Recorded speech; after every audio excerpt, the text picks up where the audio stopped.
Okay, first video back into the setup. My last video, it was over there, so this is the first video back fully in, I guess. If you know what this is, good job. It's not actually sharp enough though.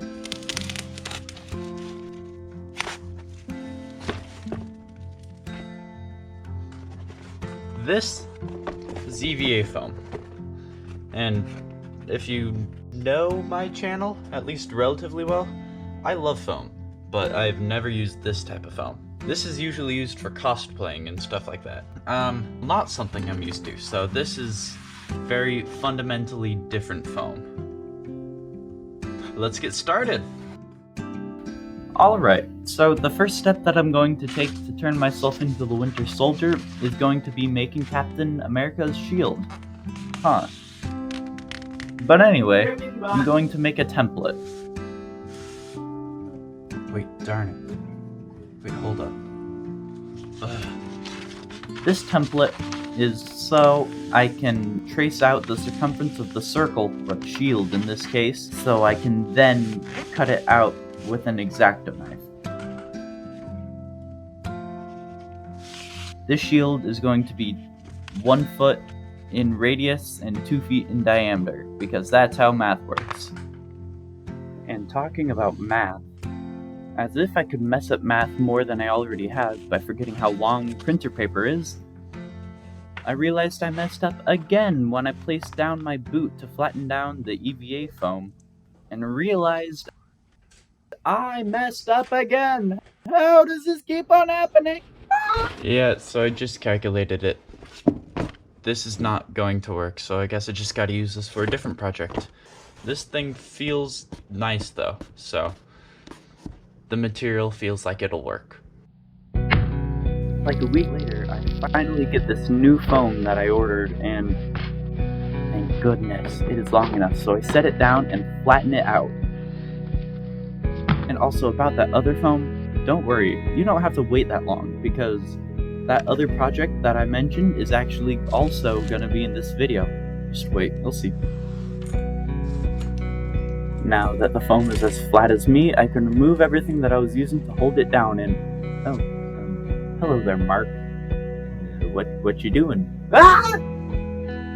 What I was going to say is I can trace the template that I made earlier, and then I can cut it out with my X-Acto knife. It needs to be really sharp, or you're gonna do a lot of scoring. And I'm lazy. You can see me twisting it a little bit here, having the edges overlap a little bit, and then I cut out a triangle. For me, the triangle is 2 inches. That can vary depending on how much you want it to curve, but 2 inches on each side worked out pretty fine for me. And anyways, I think it's time to move on to the other part, the part that's actually Winter Soldier. I'll chop off the right arm and the stomach, because this is just going to go underneath all of the rest of the costume, and then it's time to make a mold of my arm. And how you do that? You jump in the air, and you see me do. Voila. Alright, beautiful. I have it on. Now I need to get it off somehow. I'll be here for a while. Cue the time lapse.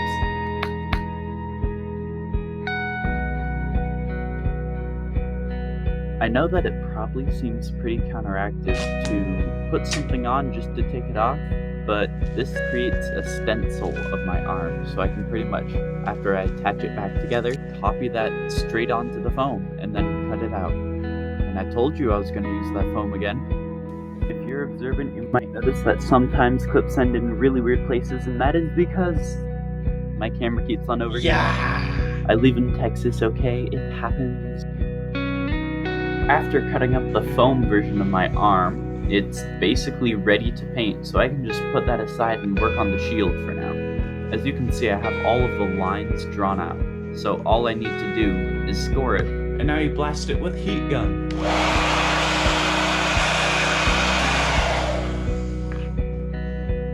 Ta-da! Hey, so fun fact, did you know that hair drying companies don't want to burn your scalp for whatever reason, so they don't actually make hair dryers as hot as heat guns.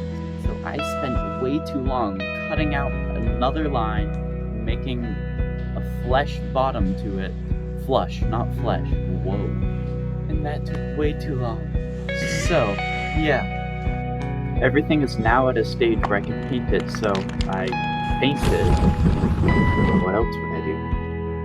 Now it's time for the second star of the video. Like, literal star. It's not like a key point. However, it could be if you like this point. Anyways, this star I just freehand instead of trying to math it out. And I cut it out, then trace onto... Whoa! Speaking of freehands, here's a hand that has the glove on it, and the glove is connected to the sleeve, so everything slides on easier. Anyways, I trace onto the shoulder part of the arm, which, by the way, I gave it a black base coat, then went over that with silver car spray paint, actually. Now that I've shown you what I have recorded, now it's time to show you what I already pretty much finished. I was on a time crunch, okay? But really quick, the ring you see around the shield is the bottom of my shirt wrapped around a fiberglass ring that I also duct tape, so this way this takes all of the impact when I throw it instead of the foam. Woo! But yeah, I got carried away painting in the middle of the midnight and forgot to record. Doesn't it just look so cool? Well, I mean, I guess it does look so cool, but it's not very practical. I mean, there's not a way to hold it, so that's what we're doing next. After karate chopping a rectangle out of the foam, I could cut holes for chopped up pieces of belt and magically paint them black.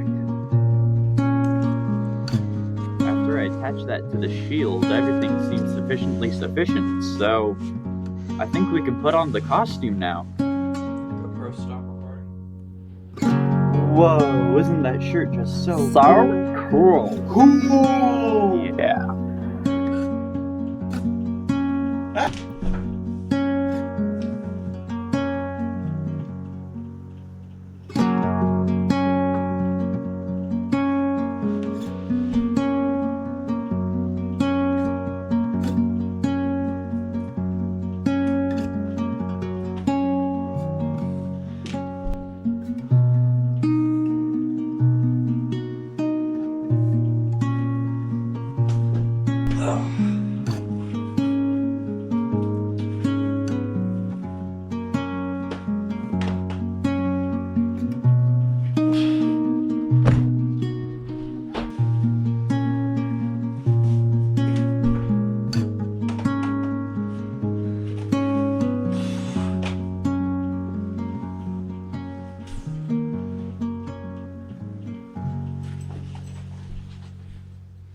And yeah, those past 60 seconds took way too long to edit.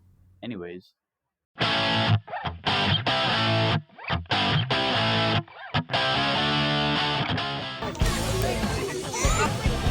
Hold on.